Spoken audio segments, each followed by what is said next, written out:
중국 증시에 대해서 이야기가 나왔으니까요. 지금 뭐 전 세계적으로 유동성 장세 때문에 다 상승하고 있는데 얼마 전 뉴스 나온 거 보니까 정말 그 가장 크게 성장한 곳 중에 상승한 곳 중에 하나가 이제 중국 증시 나오더라고요.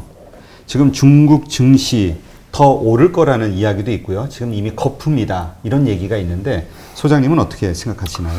뭐 지금 전 세계가 다 버블이죠. 뭐 에브리띵 버블 아닙니까? 모든 나라가 돈을 뭐 GDP의 10% 풀면 애게 그것만 풀었어 이러는 판이고 20% 풀면 그래도 좀 화끈하네 뭐 이러는 상황이기 때문에 그 유동성의 과잉이 저게 실물로 안 가고 증시로 가는 것 이것은 뭐 피할 수가 없고요.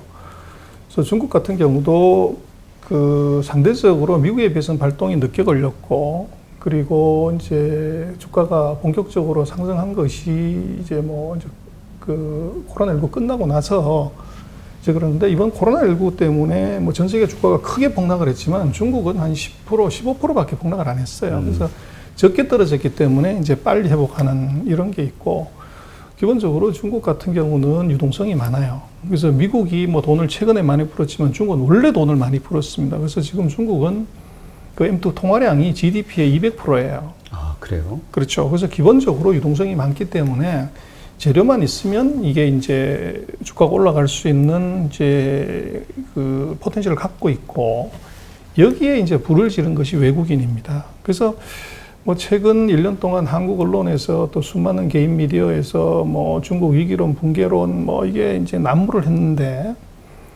그 대부분의 논리들이 보면 이제 미국의 이제 관점을 그대로 전해서 그런데요. 근데 미국이 굉장히 표리부동한 것이 작년 6월 이후에 지금까지 중국이 이제 코로나19로 아주 심각한 상황이었던 3월달 한 달을 빼놓고는 외국인 순매수가 아니었던 적이 없어요. 그래서 작년 6월 이후로 지금까지 1년 동안 딱 한 달만 빼놓고 계속 산 거죠. 아, 미국 자금이. 그렇죠. 그래서 그렇게 놓고 보면 이것이 입으로 얘기하는 것하고 액션하는 것은 굉장히 다르다. 그리고 이제 중국 같은 경우는 그 사이 이제 뭐 몇 년간 주가들이 헤맸기 때문에 2015년 5년 동안 헤맸기 때문에 상대적으로 저평가 되게 많다는 거죠. 그것을 이제 외국인들의 눈에 보면 이 굉장히 매력적인 저평가 종목이 많았고 이걸 이제 그 사서 주가가 뭐 2배, 3배, 4배 올라가니까 드디어 이제 중국의 기관들이 드디어 소위 말하는 이제 펀더멘털 투자, 밸류 인베스트를 하기 시작하면서 이걸 사들였고 그래서 최근에 이제 중국도 보면 드디어 이제 개미들이 붙었습니다. 그래서 뭐 2015년 뭐 이때 보면은 전체 거래량의 85%가 개인 투자가였는데 이게 이제 뚝 떨어져서 한 뭐 60%, 50%대까지 떨어졌다가 그래서 중국은 우리도 동학개미나 뭐 미국의 로빈훗처럼 그 90년생 철새떼들이라고 이제 이름을 한 것 같아요. 그래서 한국에서는 부추다고 그러는데 중국은 조링호우 이제 철새 이렇게 하는데 이 사람들이 신규 계좌 개설에 거의 한 30%에서 40% 많은 데는 50%까지 가요. 그래서 이 사람들이 드디어 들어오기 시작을 한 거죠. 그리고 이제 정부도 어제 이제 중국이 한 달에 한 번씩 하는 이제 국가급 지도자 회의, 정치국 회의라고 그러는데 거기에서 몇 가지 얘기를 해요. 그런데 거기서 이제 의미 있는 얘기는 첫 번째는 통화량을 이것을 경제 상황에 맞춰서 적절하게 푼다. 이게 국가 최고 이제 지도자 회의에서 결정을 한 거고 두 번째는 증시를 안정적으로 유지해야 되고 이 불법적인 것을 엄단한다. 그리고 세 번째가 중요한데 세 번째는 집은 이것은 사는 것이지 투기하는 것이 아니다. 그래서 좀 많이 들어본 얘기 같죠. 그 얘기를 했어요. 그래서 부동산으로 가는 자금을 막겠다는 겁니다. 그리고 돈을 풀어서 이게 증시를 부양하겠다고 하는 걸 정부가 시그널을 준 거죠. 그러다 보니까 외국인이 그 돈을 들고 들어오고 정부가 어떻게 보면 시그널을 주고 그리고 이제 일반인들까지 가세하는 이런 상황이 지금 중국에서 벌어졌고, 그래서 주가가 이제 뭐 최근에 강하게 올라갔던 이유는 보면 아까 말씀드린 것처럼 코로나19 상황에 유럽이나 미국은 아직도 헤매고 있지만 중국은 그걸 탈출했다는 거죠. 그래서 펀더멘탈에서 경기의 반등 회복이 있다는 겁니다. 근거가 없는 것이 아니라. 그리고 이제 PMI를 보면 미국하고 유럽은 아직 50이거나 50 이하에 있는데 중국은 지금 3월달 이후에 연속으로 이제 넉 달 동안 계속 50 이상 하러 꺼지다 보면 이제 7월달 PMI가 51로 올라왔죠. 네. 그래서 그렇게 놓고 보면 그 유동성하고 펀더멘탈이 지금 같이 합창을 하는 장이 지금 중국 시장 아닌가 지금은 그렇게 보여지네요. 네, 그렇군요. 근데 이제 우리가 중국 시장이 가지고 있는 그 생각 중에 하나가 좀 위험하다, 투자하기는. 왜냐하면 그 중국 기업들의 대주주는 이제 중국 정부고, 그래서 중국 정부는 그 박스권 장세를 원하기 때문에 오르면은 물량을 풀고 해가지고 다시 인위적으로 낮추고, 떨어지면 또 인위적으로 올리고, 이게 반복이 되면서 개인들이 안심하고 투자하기에는 좀 위험한 시장이다라는 어떤 선입관이 좀 있거든요. 이거에 대해서는 어떻게 생각하세요? 그게 이제 2009년인가요? 2015년 두 번의 대폭등, 대폭락을 이제 경험한 이제 중국 정부가 2015년 이후에 그 캐피탈 마켓에서 확실한 가이드라인을 하나 줬어요. 그래서 폭등, 폭락, 중국말로 따치 다루고 그러는데 이건 안 된다. 그래서 지금 우리가 원하는 것은 그 슬금슬금 걸어가는 황소, 슬로우 불이 우리 목표다. 그렇게 만들어 얘기를 했어요. 그리고 지금 이제 그걸 위해서 그 수요 기반을 늘린다든지 뭐 제도를 만든다든지 하는데, 그래서 중국은 지금 그 금융시장 개방을 앞두고 이제 결국 금융시장 개방이라는 것은 법을 만들어서 터뜨려서 이제 기업을 죽이는 거죠. 그래서 그걸 막기 위해서 중국은 지금 부채 비율이 높은 기업들을 에코티 펀딩을 통해서 부채 비율을 낮추는 것이 중국 정부의 내심이에요. 뭐 자본시장 키워가지고 뭐 미국 사람, 한국 사람 그 이익 보기 하는 그럴 생각이 전혀 없고요. 그래서 지금 그 사이에 그 방금 말씀하신 것들이 2015년에 그 심각했던 상황이고, 중국은 적절하게 시장을 관리를 해서 시장의 불신은 절대 꺼트리지 않는다. 그래서 제가 볼 때는 중국은 다운사이드 리스크가 굉장히 적습니다. 정부가 그렇게 들어와 있기 때문에. 그리고 그 사이에 이제 소위 말하는 EPS 다일루션을 이게 감안해야 됩니다. 그래서 기업들이 대규모로 이 부채를 자본으로 바꾸는 증자, 3자비용 유승자, 이것은 많을 수밖에 없어요. 근데 지금 이제 중국이 그 하고 있는 산업을 놓고 보면 그 증자를 허용하는 산업이 보면 전통 산업, 에너지를 많이 쓰는 산업, 공예 산업은 돈 펀딩을 못 되게 해요. 아, 그래요? 근데 지금 중국이 주로 펀딩하는 것은 첨단, 중국이 정한 6가지 첨단 기술 산업에 대해서 펀딩을 이걸 주로 장려를 해요. 그래서 이런 것들은 뭐 성장률이 50%, 100%, 200% 막 이렇게 가기 때문에 상대적인 이제 EPS 다일루션이 좀 적죠. 적고, 그래서 말씀하신 그것들은 이제 과거에 중국 증시에서 전형적으로 보여줬던 그것 때문에 개미들이 다 떠났다가 지금 이제 중국이 소위 말하는 신성장 산업들을 대거 도입하고 요 기업들의 자금을 공급하는 차원에서 금융시장을 바라본다는 거죠. 그래서 EPS 다일루션보다도 그 증자로 인한 물량 증가보다도 그 돈이 들어가서 이익이 증가하는 속도가 더 빨라질 가능성이 있어요. 그게 이제 중국의 지금 첨단 기술주들이 주가가 뭐 2배, 3배, 4배 올라가는 이유가 아닌가 싶습니다. 네. 그럼 소장님은 우리가 지금 중국 증시에 투자자로 참여하는 그게 적절한 시점이라고 보시나요? 아니면은 이것이 좀 뭔가 조정의 기간이 있을 거라고 생각하고 그런 때를 기다려야 된다고 생각하시나요? 그래서 그건 뭐 그 타이밍의 문제는요. 첫 번째는 제가 볼 땐 자기가 복이 있어야 되고요. 두 번째 하늘이 도와야 됩니다. 그리고 좋은 친구를 만나야 되고요. 친구하고 같이 갔더니 이제 이 친구가 사면 항상 빠지는 그 친구하고 가면 안 되고. 근데 지금 이제 놓고 보면 아까도 말씀을 드렸지만 전 세계가 이것은 유동성이 과잉하기 때문에 주가가 빠지기 어려울 것 같아요. 네. 근데 이제 누가 더 빨리 가냐는 것에 이 레이싱 게임에서는 결국은 누가 유동성을 더 많이 풀었고 기업이 경기 회복을 더 빨리 하냐의 측면에서 놓고 보면 중국이 이게 한국보다는 미국보다는 조금 더 빨리 갈 가능성이 있다는 거죠. 그런 측면이 있고, 그다음 두 번째는 제가 볼 때는 한국의 입장에서는 아까 뭐 그런 질문도 하셨지만 왜 외국인 또는 외국 기관이 빠지냐는 것은 성장률의 문제예요. 그래서 지금 한국이 뭐 중국하고 그 사이 92년 뭐 수교 이후에 돈을 많이 벌었지만 최근 3년 사이에 굉장히 어려움을 겪어요. 네. 근데 지금 제가 볼 때는 뭐 한국 제조업 중국에서 전통 제조업 살아남기 어려울 것 같아요. 그게 5년이냐 3년이냐 뭐 이 기간의 문제지. 그럼 어떡할래? 그러면 반도체 하나 빼놓고 우리가 중국하고 붙어가지고 화끈하게 이길 수 있는 것이 없다고 하면 방법이 뭐냐? 방법은 지금은 우리가 상품이나 기술을 수출해서 돈을 벌었지만 이제는 돈을 수출해서 돈 버는 타이밍이 중국에서 왔다. 그래서 생각을 해보면 우리 92년 장본시장 개방 이후에 삼성전자, SK텔레콤 투자해서 누가 돈을 제일 많이 벌었을 것 같습니까? 외국인이 다 벌었다는 얘기를 들었습니다. 그 외국인이거든요. 근데 외국인은 어떻게 삼성전자를 4,800원에 사서 저게 250만 원 갈 때까지 갖고 있냐 이거예요. 그래서 결국은 금융은 살아온 삶의 흔적으로 돈 먹는 산업입니다.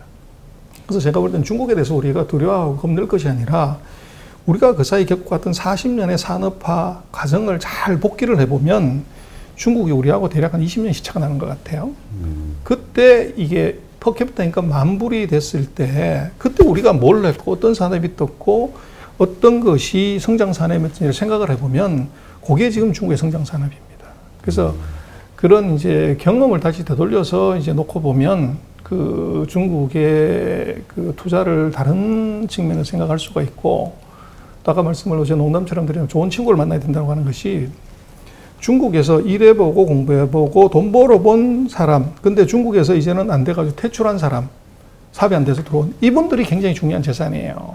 그래서 왜 그러냐면 우리 회사가 중국에서 더 이상 경쟁이 없어 퇴출은 했지만 이분은 중국의 그 분야의 최고의 기업이 누군지는 안다고요. 근데 지금 전통 제조업에서 중국이 세계 1등인데 어떤 산업이든 중국에서 1등 세계 1등입니다. 그런데 세계에서 1등하는 놈은요 거래소가 무너져도 안 죽습니다. 그래서 이 한국의 산업의 경험을 중국에 투자할 수 있는 방법은 근데 중국어도 모르는데 어떻게 하냐고 그런 것이 아니라 중국에서 그 산업에서 10년, 20년, 15년 사업을 해보신 분들의 경험을 이걸 금융하고 접합시키면 거기서 수익을 낼 수 있습니다. 이제 그게 우리로 보면 답이고요. 또 이제 중국은 말씀하신 것처럼 후진국이기 때문에 인당 소득 $10,000 때 우리도 80년대 말 90년대 초에 주식에 미치게 널뛰듯 하죠. 그 변동성은 피할 수 없습니다. 그래서 리스크 관리를 잘 해야 되지만 결국은 제가 볼 때는 모르면 투자하면 안 됩니다. 네. 중국 산업이나 기업을 잘 모르는데 카더라 친구 따라서 그냥 이 친구 따라가면 안 되는 거죠. 그러니까 좋은 친구. 그렇습니다. 그 친구를 따라가서 이제 해야지 그 인터넷 보고서 이제 카더라 하는 친구하고 그렇게 들으면 안 되고요. 제가 볼 때는 자기가 잘할 수 있는 분야, 자기가 종사하고 있는 분야에 그 분야의 중국 산업을 좀 깊이 들여다보면 거기서 우리 경험으로 놓고 봤을 때 돈 먹을 수 있는 산업이나 기업이 볼 수 있다는 거죠. 네. 근데 뭐 우리는 그 중국어를 전혀 못하더라도 중국에서 잘 모르더라도 이제 투자하거나 또는 거기 사업을 한다는 것이 굉장한 리스크임에도 불구하고 우리는 그 리스크라고 생각하지 않죠. 미국은 내가 잘 모르는데 그러면 잘 안 투자, 일본 잘 모르는데 안 투자하지만 중국은 그런 것들을 우리가 싹 무시하고 들어가기 때문에 이제 그 중국의 리스크는 제가 볼 때는 중국 자체 리스크보다는 우리가 중국에 대해서 잘 알지 못하는 리스크가 더 커 보여요. 그게 어떤 게 있을까요? 그래서 산업이나 기업을 잘 모르면서 그냥 갖다 투자를 하는 거죠. 그래서 결국은 뭐 월가의 이 전설들이 얘기하는 것을 보면 그 회사를 살려고 할 때 그 회사가 뭘 하는 회사인지는 중학교 2학년 중퇴한 아줌마한테 설명을 했을 때 그 아줌마가 고개를 끄덕거릴 정도로 네가 그 회사를 이해할 수 있으면 사라. 이게 월가의 전설이 얘기하는 투자의 답이죠. 근데 우리는 이제 뭐 그 근처에도 안 가고서 이제 자꾸 이 차트 보고서 투자를 하다 보니까 중국 기업의 진짜 경쟁력이 뭔지 중국의 사회 변화가 어디로 가는지를 안 보고서 우리 생각만 갖고 이제 그 투자를 하게 되면 그 한 번은 가능하겠지만 두 번, 세 번은 그게 절대적으로 어려운 일이 되는 거 아닌가 싶습니다. 네.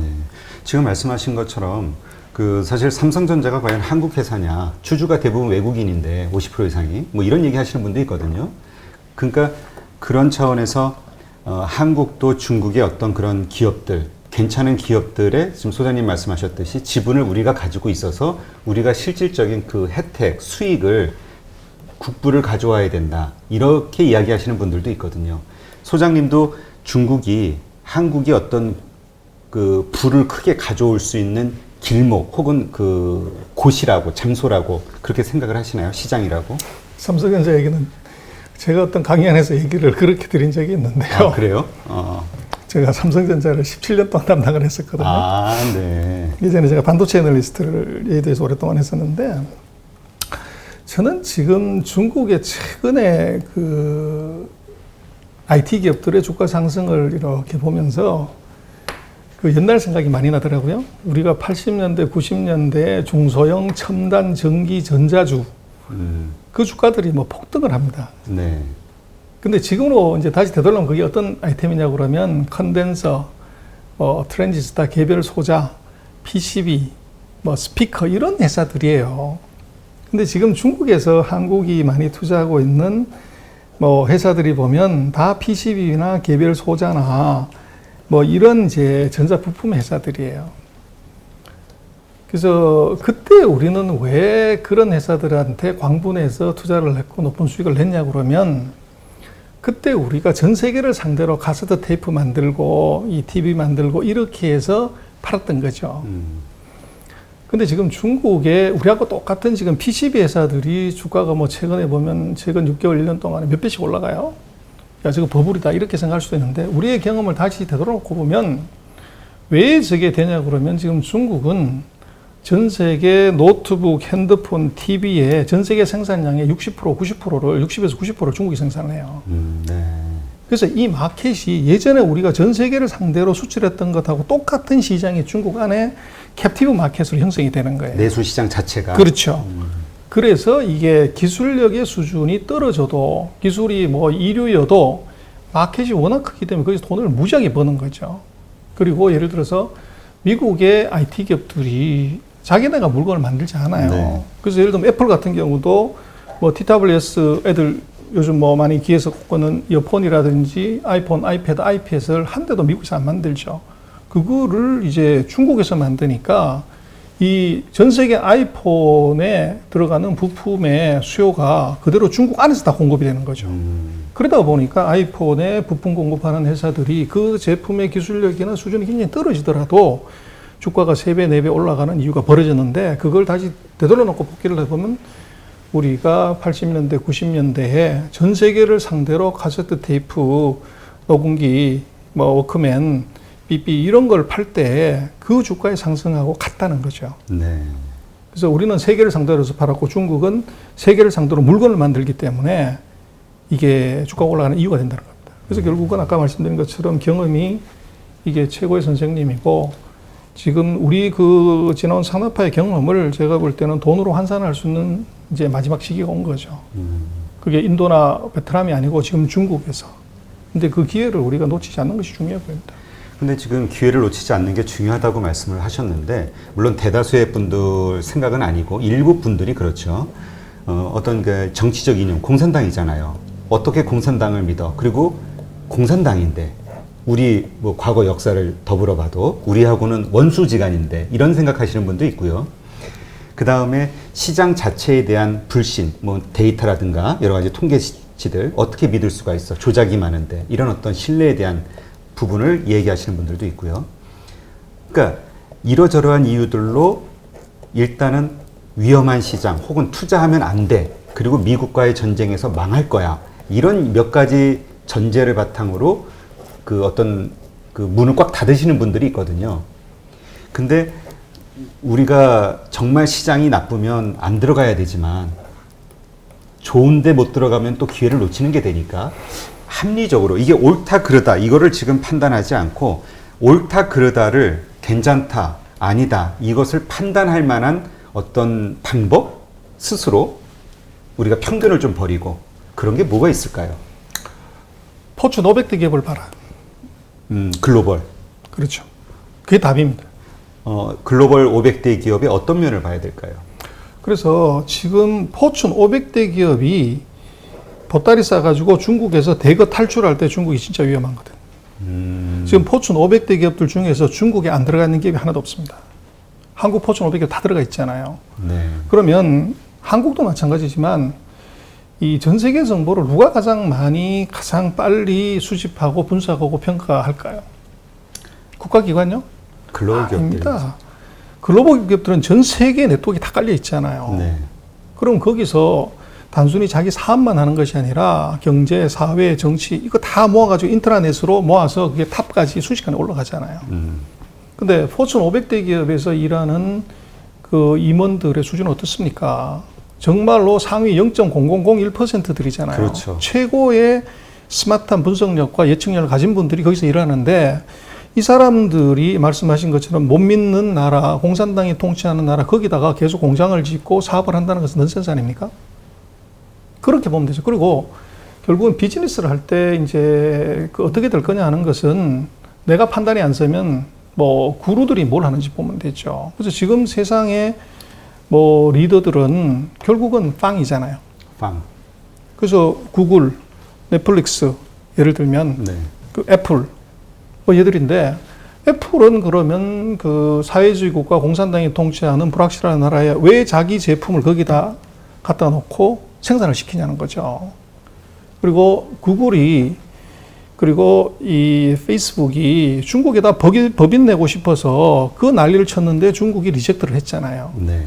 그리고 오너가 가가지고 페이스북한테 저커버그가 중국어로 발표도 하고 이랬는데 중국 정부가 노를 한 거라고요. 그러면 말씀하신 것처럼 이제 우리가 생각하는 공산당이나 신뢰가 없다든지 뭐 미중 전쟁에 진다고 하는데 이 사람들은 도대체 뭘 믿고서 거기다가 진출을 하고 법인을 내자고 난리를 치냐 이거예요. 그래서 포춘 500대 기업들이 중국에서 문 닫고 나올 때 보따리 쌀 때 빨리 빼야 된다. 그리고 지금 트럼프 대통령이 그렇게 얘기를 했지만은 미국 기업들 미국으로 돌아오면 돈도 주고 뭐 여러 가지 우대 조치도 한다고 그러는데 지금 미국의 기업들 중에서 제조기업 중에서 어떻게 보면 가장 핫하고 가장 이제 센 기업이 GM, 포드, 클라이슬러도 아닌 IBM, 휴렛 패커드도 아닌 테슬라지 않습니까? 지금 가장 핫한 기업이죠. 그렇죠. 핫하자 뭐 어떻게 보면 미국의 상징이자 지금은 제조업에. 근데 테슬라가 전 세계에서 제일 큰 전기차 공장을 샹하이에 짓는단 말이에요. 네. 이것도 계속해야 될 거냐. 그래서 제가 볼 때는 말씀하신 단 한 개의 지표를 얘기하라 그러면 포춘 500대 기업들이 그 중국의 헤드쿼터를 뺄 때 이때는 말씀하신 세 가지 문제가 있다. 그게 아니고 더 공장 짓고 들어간다고 하면은 그것은 이 우리가 지금 갖고 있는 스탠스, 우리가 갖고 있던 관념을 조금 다르게 봐야 될 필요성이 있다. 그렇게 보여죠. 네, 그렇군요. 그러면 우리가 좀 섹터로 좀 들어가면은요, 좀 의견이 분분했거든요. 중국 내수가 워낙 크니까 내수주에 좀 투자하는 게 훨씬 낫다. 그 다음에 이제 지금 말씀하신 성장주 역시 기술주에 투자하는 게 낫다. 이런 얘기들이 있었는데 최근 그 ETF 그 수치를 보니까 내수주는 오히려 좀 수익이 크지가 않은 것 같고 오히려 성장주가 엄청나게 높은 것 같아요. 그러면 중국에 우리가 투자를 한다고 봤을 때에도 중국 시장을 바라보는 내수주보다 이런 성장주가 오히려 낫다고 보시나요? 그 투자의 세계는요, 영원한 성장 산업도 영원한 사양 산업도 없습니다. 싸면 사고 비싸면 파는 거죠. 그래서 말씀하신 내수는 이건 철저하게 외국인이 올린 주가입니다. 아, 그래요? 그래서 최근 2년 동안에 그 후션강통을 통해서 외국인들이 대거 들어오면서 산 종목이 바로 이 마오타이나 항서제약이나 음식료하고 제약주를 대거 사서 이 주가를 폭등을 시켰죠. 그래서 그게 이제 답인데 지금 뭐 코로나19 이후에 새로운 투자가들이 대거 등장을 했고 지금 중국에서 제일 큰 은행이 어디냐? 뭐 그러면 이제 ICBC 공상은행 이 중국의 1등하는 은행인데 그보다 시가총액이 더 큰 놈이 마오타이예요. 마오타이가 이게 중국에서 백주 마오타이는 현금하고 똑같습니다. 네. 그 현금 주고서 이제 술을 가져와야 되는 건데 그 순례사가 전 세계에서 지금 은행들 상위 랭킹 1, 2, 3, 4등이 전부 중국 은행들입니다. 뭐 자본금, 무슨 뭐 자산, 이익, 시가총액 다. 근데 이 백주회사의 시가총액이 전 세계에서 제일 큰 은행의 시가총액보다 더 크다. 그거를 어떻게 평가할 거냐는 거죠. 그러면 비싸면 팔고 싸면 사자. 요게 이제 내수주들이 지금 이제 헤매고 있는 이유인데. 그래서 이제 한국에서도 뭐 여러 가지 얘기를 하지만 마오타이가 왜 저렇게 비싸냐. 그러게요. 그거를 술회사인데. 이제 놓고 보면 그게 이제 우리하고 아까도 말씀드린 좀 산업을 깊이 들어도 기업을 좀 들어봐야 되는데 마오타이는 현찰을 먼저 갖다가 내고 나서 3개월 뒤에 한 달 뒤에 술을 받아가는 이게 아주 특이한 회사예요. 수요가 너무 많기 때문에. 그래서 마오타이의 현금 흐름을 보면 이게 보통은 단기 순이익에 감가상각을 더한 게 현금 흐름인데 얘들은 그보다 항상 30%, 50%, 60%가 더 많아요. 그 돈이 뭐냐면 선수금입니다.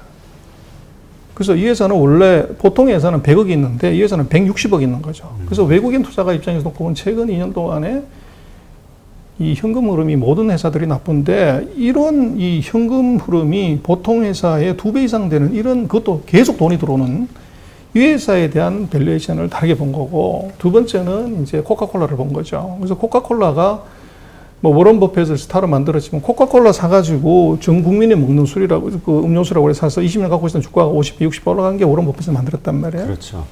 근데 중국에 와서 봤을 때 전 국민이 다 먹을 수는 없지만 전 국민이 다 먹고 싶어하는 술이 바로 마우타입니다. 근데 그걸 먹을 수 있는 사람이 몇만 명 되냐 이게. 그래서 돈만 생기면 다 누군가가 한번 먹고 싶어하는 거기 때문에 그로스 포텐셜이 그만큼 크다고 본 거죠. 그래서 이제 계속 사는 이제 이런 문제가 생겼고. 그리고 이제 중국도 또 하나 지금 마우타이 주가가 계속 올라가게 된 동기 중에 하나 ETF입니다. 그래서 ETF가 설정이 되면 당연히 지수를 추종하기 때문에 시가총액이 큰 놈을 계속적으로 편입을 해야죠. 그래서 뭐 PR이나 밸류에이션 이런 거 관계없이. 그러다 보니까 중국이 이제 신규 펀드가 설정될 때마다 이걸 편입하게 되고 외국인들의 입장에서는 그런 이제 포텐셜 때문에 사게 되고 그러다 보니까 이게 내용과 관계없이 계속 올라갔던 거죠. 그래서 그런 의미가 있고 지금 테크주 같은 경우는 최근에 왜 이렇게 이제 그 올라가냐 하는 것은 그건 트럼프 때문에 그렇습니다. 그 트럼프 수혜주예요. 아, 그래요? 오히려 압박을 받기 때문에 여러 가지 제약이 될 것 같은데요. 그래서 그거를 뭘로 보면 되냐면 하웨이를 보면 됩니다. 네. 그래서 하웨이를 첫 번째 장비 사지 마. 두 번째 하웨이 부품 공급하지 마. 그리고 반도체 만들어주지 마. 이걸 이제 트럼프 대통령이 최근 1년 반 동안에 압력을 넣었어요. 그리고 그게 이제 실행이 됐으면 보통 회사 같으면 그건 뭐 회사 문 닫아야 되거나 그렇죠. 또는 뭐 이익이 엉망진창이 돼야 되는데 놀랍게도 하웨이는 전 세계 통신 장비 시장 마켓쉐어 금년 1분기에도 35%인가 세계 1등. 아, 쉐어가요? 그렇죠. 그리고 스마트폰 뭐 어젠가 아ren가 나온 데이터를 보면 놀랍게도 하웨이가 삼성전자를 제키고 스마트폰 세계 1등을 해요. 아, 그래요? 그게 하웨이가 5,500만 대, 삼성이 5,300만 대 팔아가지고 물론 그게 이제 코로나19 영향이 있긴 하지만 그래서 그렇게 놓고 보면 하웨이를 미국이 죽여야 된다거나 하웨이가 어떻게 이렇게 살아나고 잘 가고 있냐 하는 문제하고 중국의 기술주 중에서는 하웨이 테마주라는 게 있어요. 하웨이한테 부품을 납품하는 기업들의 플로우들 이 회사들 주가가 다 폭등을 한다고요. 그래서 그 이유가 뭐냐 그러면 기술을 훔치거나 베끼거나 강탈을 했던 그 중국이 트럼프 대통령 때문에 기술을 앞으로 뺏지도 훔치지도 강탈하지도 못하는 상황이 됐죠. 생겼고 그리고 그럼 대안이 뭐냐? 국산화밖에 없죠. 그러다 보니까 정부가 엄청난 지원을 하게 돼 있고 또 제도적으로도 지원을 하게 돼 있고 그리고 이제 기업들도 이제는 외산 제품이 싸다고 해서 품질이 좋다고 해서 썼지만 앞으로 이걸 공급 못 받기 때문에 국내 회사를 세트 메이커가 부품 회사를 육성시켜야 되는 것 때문에 자기가 알고 있는 노하우 기술을 대거 전수를 해버리는 거죠. 그러다 보니까 이 중국의 이 전자부품 우리로 치면 소부장 얘들이 특수가 생긴 거예요. 아. 그게 다른 점입니다. 근데 말씀 듣다 보니까 우리 한일 관계랑 비슷한데요? 한일 그렇죠. 그 반도체 소재 부품들. 그렇죠. 그랬을 때 우리 내부에서 막 키우기 위해서 노력을 했잖아요. 그래서 이제 어설프게 찌르면 결국은요, 그 기술은 시장을 못 이깁니다. 그래서 미국은 기술을 갖고 있었고 시장은 중국이 갖고 있단 말이에요. 그러니까 결국은 한국도 마찬가지로 반도체 장비나 LCD 장비를 팔아야 되는 건 전 세계에서 제일 큰 시장이 한국이기 때문에 그래서 한국은 시장을 갖고 있기 때문에 일본을 이겼던 것이 만약 우리가 시장이 없다. 그렇죠. 그러면 이건 불가능해요. 그래서 지금 미중의 기술 전쟁에서 지금 중국의 기술주가 저렇게 강하게 가는 것은 트럼프의 어설픈 옆구리 찌르기가 이게 중국을 자극시키고 중국 기업들의 국산화 의지를 불태우게 하고 중국 자체의 생태계를 만들게 하는 거기에 수혜가 있는 거고 그걸 눈밝은 이제 투자가들이 그 포텐셜을 보고서 그걸 먼저 사는 거죠. 그래서 뭐 미중의 전쟁 때문에 중국이 다 죽었다.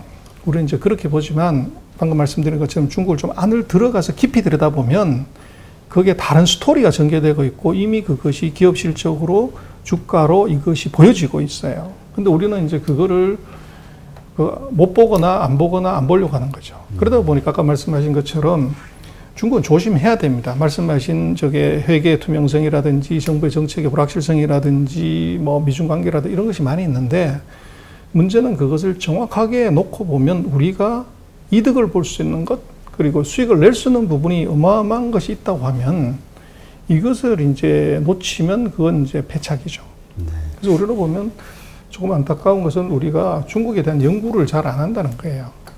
안 하고 또 뭐 과도하게 지금 한국의 언론 그리고 이제 특히 개인 미디어에서 뭐 중국이 망한다, 곧 망한다, 망하게 돼 있다, 망했다. 이게 뭐 거의 이제 90몇 % 가까이 되다 보니까 이게 보통의 이제 중국에 관한 정보나 지식이 없는 분들의 입장에서는 그걸 수용하게 되죠. 그래서 지금 말씀 주신 것처럼 조금 냉정하게 볼 필요가 있다. 그리고 그런 이제 이 정보에 대해서는 저는 그 신뢰도는 간단하다고 봐요. 그 어떻게 판명할 수 있냐? 그렇게 얘기를 하는 사람을 한번 체크해 보면 됩니다. 요즘 인터넷 체크하면 그 사람 경력, 양력 다 나오니까. 첫 번째는 그 얘기를 하시는 분이 중국어가 되냐? 두 번째로 중국에서 공부하고 일해본 적이 있냐? 그리고 세 번째는 지금 그 정보를 실시간으로 체크할 수 있는 위치에 있는지를 봐야 돼요. 그 세 가지 기준으로 체크를 해보면 지금 인터넷상에서 얘기하는 중국에 관한 많은 정보들을 스크리닝을 거의 99% 할 수 있습니다. 네. 그래서 우리가 상식적으로 생각을 해봐도 영어가 안 되는데 미국을 얘기를 한다. 그리고 영어가 된다고 하더라도 미국에서 살아보고 공부해보고 일해본 적도 없는 스페셜리스트 그 신뢰하기 어렵죠. 그래서 저는 지금 중국은 우리가 많이 공부하고 많이 알면 이것이 바로 돈이다. 지금 미국이 공략해서 문을 열어서 중국의 돈을 이제 나눠 먹으려고, 뺏어 먹으려고 하는 판에 우리가 들어가서 이걸 같이 나눠 먹으면 되는데 중국에 대한 과도한 공포 또 과도한 위기론에 우리가 휩싸여서 같이 돈 먹을 수 있는 어부지리 할 수 있는 찬스를 우리가 놓치는 것 이것은 우리가 조금 생각해 봐야 된다. 그렇게 생각이 됩니다. 네. 네. 좋은 말씀입니다. 저도 많이 공감이 되는 게, 어쨌건 우리가 돈을 벌기를 원하지 않는 사람은 없잖아요. 그리고 이왕 돈을 벌기로 했다면 그 돈을 벌 수 있는 곳이 어딘가를 알아보는 거, 그리고 거기에 위험성이 있나 없나, 어떤 장점이 있나 알아보는 건 아주 그렇게 자연스러운 일인데, 그것 자체를 어떤 선입관으로 알아보지도 않고 단정져 버리는 것은 그냥 돈을 버리는 게 될 수도 있는 거고요. 예. 그래서 중국이 정말 좋은 시장이다라고 말씀드리는 것보다는 정말로 그러한 기회가 있는 그런 시장인지 아닌지를 좀 객관적으로 조사해보는 노력, 이런 게 일단은 필요하겠네요. 네, 오늘 이렇게 해서 중국경제금융연구소의 전병서 소장님을 모시고 지금 미국과 중국 간에 벌어지고 있는 여러 가지 경제 상황들, 갈등들, 이로 인해서 벌어지고 있는 현 상황들에 대해서 여러 가지 말씀을 나눴고요. 중국이 어떠한 우리의 부를 늘릴 수 있는 기회가 있는지에 대해서도 말씀을 듣는 시간을 가졌습니다. 아주 유익했고요. 다음에 또 초대하는 걸로 하겠습니다. 감사합니다.